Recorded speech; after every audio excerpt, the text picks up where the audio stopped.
I'm Harry Potter. And well, I suppose you could say I'm known for a few things. Surviving the killing curse, being the chosen one, and, being absolutely rubbish when it comes to girls.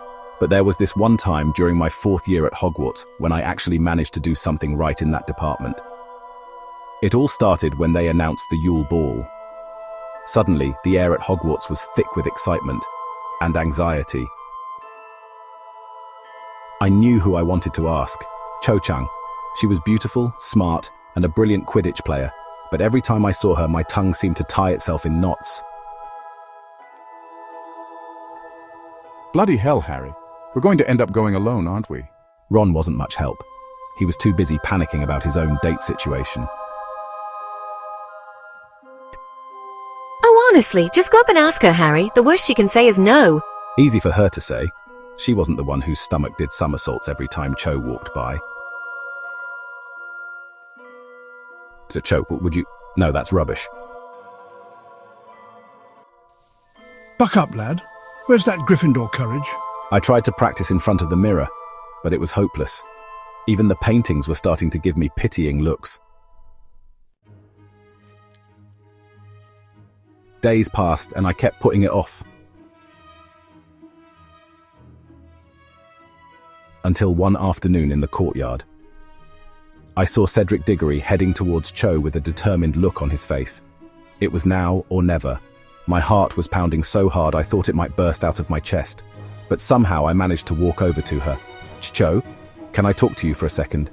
Oh, hi, Harry, of course. I took a deep breath. This was it. Would you like to go to the ball with me? Sorry, what was that? I closed my eyes, took another breath and tried again. Would you like to go to the ball with me?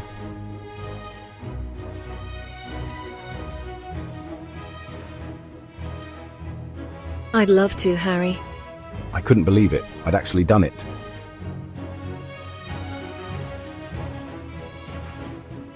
As we walked away together, I caught sight of Cedric's disappointed face.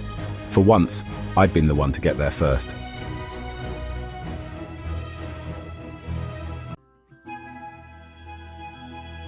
That moment changed everything. Not just for the ball, but for me. I learned that sometimes taking a chance is worth it, even when you're terrified. The night of the ball was magical, literally and figuratively. Cho looked beautiful in her silver dress robes and I managed not to step on her toes too many times. We danced, we laughed, and for a few hours I forgot about the Triwizard Tournament and all the dangers that lay ahead. It wasn't perfect, of course. I still stuttered and blushed like an idiot half the time, but Cho didn't seem to mind. She just smiled and squeezed my hand.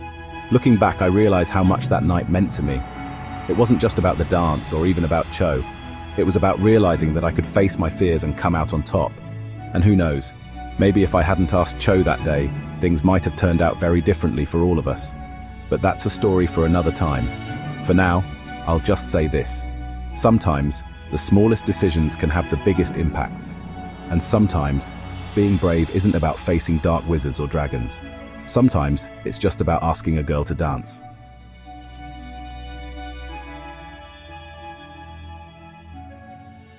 If you enjoyed this twist on Harry's story, don't forget to like and subscribe for more magical content.